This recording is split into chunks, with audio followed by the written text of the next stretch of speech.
قربانی ایک ایسا مستحب عمل ہے کہ جس کو بہت تاکید کے ساتھ روایات میں بیان کیا گیا ہے، لیکن کچھ ایسی غلط روایات ہمارے معاشرے میں گردش کرتی ہیں کہ جن کے متعلق سن کر قربانی کرنے والا بندہ پریشان ہو جاتا ہے۔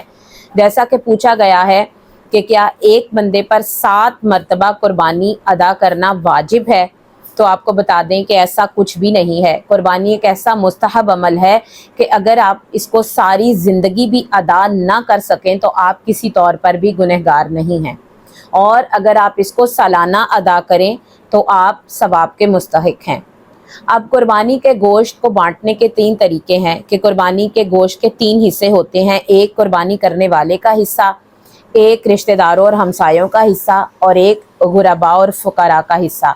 اب ایک اور بات جو ہمارے معاشرے میں بہت عام ہے وہ یہ ہے کہ جو لوگ گوشت نہیں بانٹتے وہ ان کی قربانی قبول نہیں ہے، چونکہ یہ عمل ناقص ہے، یہ عمل اچھا نہیں ہے، لیکن یہ قربانی کے قبول ہونے کا معیار نہیں ہے۔ آپ کی قربانی پھر بھی ہے اگر آپ گوشت تقسیم نہیں کرتے، لیکن آپ کی قربانی کا احسن ترین عمل یہ ہے کہ آپ قربانی کے گوشت کو جتنا ہو سکے تقسیم کیجیے۔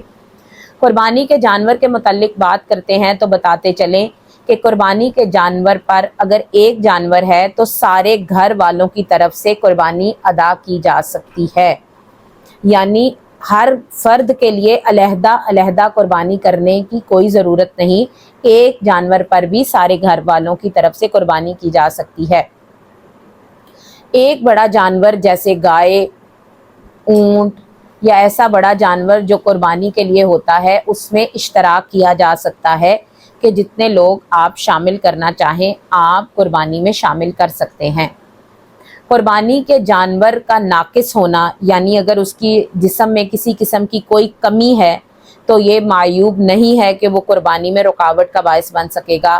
ہاں البتہ حج کے لیے جس جانور کو منتخب کیا جاتا ہے اس کی شرائط علیحدہ ہیں۔ اب ذبیح کے متعلق بات کرتے ہیں کہ ذبیح کو کیسا ہونا چاہیے۔ ذبیح کا مسلمان ہونا شرط ہے، چاہے وہ کسی بھی مسلک سے تعلق رکھتا ہو، مسلمان ہونا شرط ہے، اور لوہے کی چھری ہونا شرط ہے۔ آپ سٹیل کی یا کسی اور دھات کی چھری کا استعمال نہیں کر سکتے۔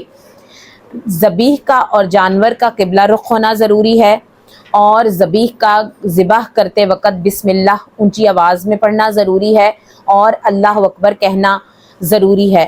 ہاں البتہ وہ دعائیں کہ جو ہماری کتب میں موجود ہیں کہ قربانی کے جانور کو ذبح کرتے وقت ادا کی جائیں وہ مستحب ہیں، اگر ادا کر دی جائیں تو بہت اچھا ہے، لیکن اگر نہ بھی کی جا سکیں تو اس میں کوئی حرج نہیں ہے۔